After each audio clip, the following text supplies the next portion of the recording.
nais mong ibahagi sa Catanduanes? Go ahead.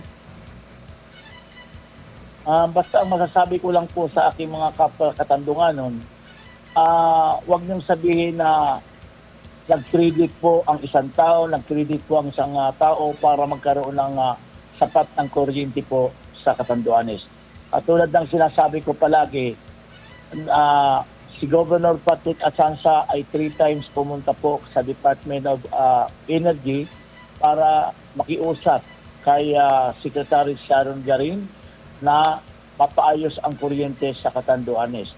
At si Congressman Leo Rodriguez naman ay nakikita ko sa Committee on Energy na aktibong sumasama para usapin ang ating mga namamahala para tungkol sa pagpapaayos ng kuryente sa Catanduanes. At si Congressman Bong Teves naman ay siya po ang talagang tumutok, ako po, para mauna munang ma-stabilize yung ma-take over yung 5 megawatts na initial pang band-aid solution lang natin sa Catanduanes. Basta po kaming tatlo ay nagtulong-tulong para may ayos ang problema sa kuryente sa Catanduanes. Tulad ng sabi ko palagi, basta ang lahat na leaders nagkakatulungan, ang magkakaroon ng benepisyo nito ay ang ating mga kababayan sa Catanduanes.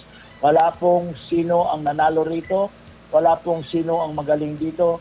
Ang pinakamagaling po rito ay ang ating mga kapwa taga Catanduanes dahil mabibigyan natin sila ng magandang liwanag at magkakaroon na sila ng, ngayon po ay June 12, Independence Day. Kaya ibig sabihin, June 12 ngayon, magkakaroon na tayo ng independent sa brownout. Sa brownout. Mabuhay po ang mga taga-Catanduan.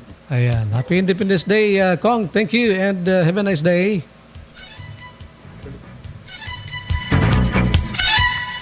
Right, maraming salamat kay Kong Teves kan TG Party List mga kaperiodiko. So may independence na tayo ngunyan sa brownout. Kaya palampig anunsyar kan official ko kasod ma na daining brownout ngunyan aldaw. Daining load shedding. Magkaiba yun ha. Magkaiba yun. Daining load shedding. So meaning dahil schedule nin brownout duman sa lugar. Pero kung igwan ni mga rimalaso, ano ko duman sa pagkakaputol ng kuryente, yun na pigapod na force majeure na hindi kontrolado kan official ko.